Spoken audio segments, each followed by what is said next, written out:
Rest at the end, not in the middle.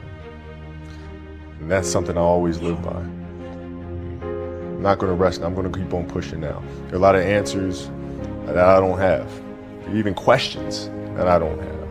But I'm just gonna keep going. I'm just gonna keep going, and I'll figure these things out as we go, right? And you just continue to build that way. So I try to live by that all the time.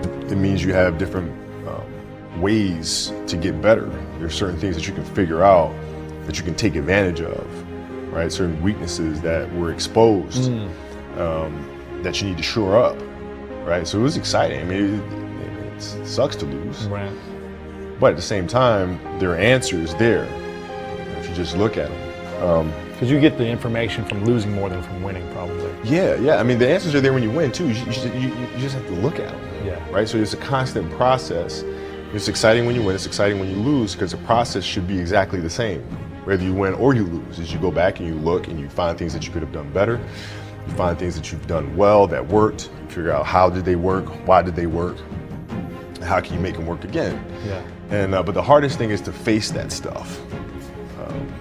That's a really, really tough challenge. The mistakes that you've made in that game, you have to do the hard stuff and watch that game and study that game to not make those mistakes over and over again just because you weren't brave enough to face it. So she came down to the office. I brought her down to the office and we sat down, we watched that game together. Wow.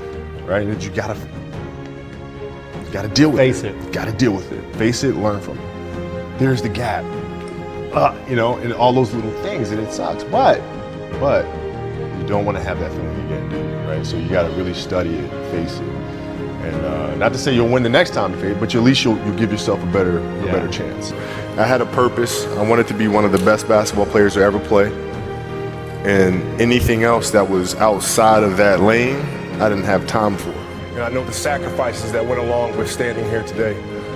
And, we're not on this stage just because of talent or ability. We're up here because of 4 a.m. We're up here because of 2-a-days or 5-a-days. We're up here because we had a dream and let nothing stand in our way. If anything tried to bring us down, we used it to make us stronger. We were never satisfied, never finished, will never be retired. Rest at the end, not in the middle. And I took that to heart. I believe there's time for resting at the end, but for me, that time is not now. Thank you for this tremendous honor and acknowledging my basketball career, but I'm far from done. My next dream is to be honored one day for inspiring the next generation of athletes to have a dream, sacrifice for it, and never ever rest in the middle. You know, basketball for me was the most important thing. So everything I saw, whether it was TV shows, whether it was books I read, people I talked to, everything was done to try to learn how to become a better basketball player. Everything.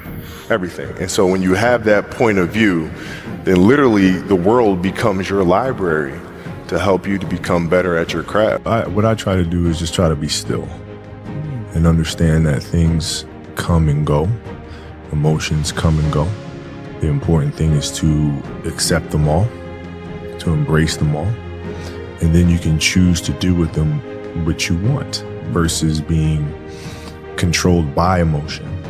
You know, a lot of times I've seen players, even myself, you know, when I was younger, being consumed by a particular fear, and to the point where you're saying, okay, nah, it's not good to feel fear. I shouldn't be nervous in a situation like that. And it does nothing but grow.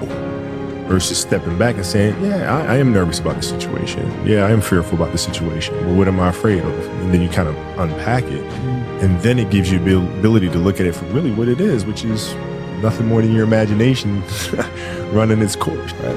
I mean, it's an obsessiveness that comes along with it. You want things to be as perfect as they can be, understanding that nothing is ever perfect.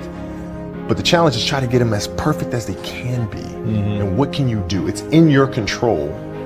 So control what you can. I can watch film all day long. It's going to help me get better. Yes.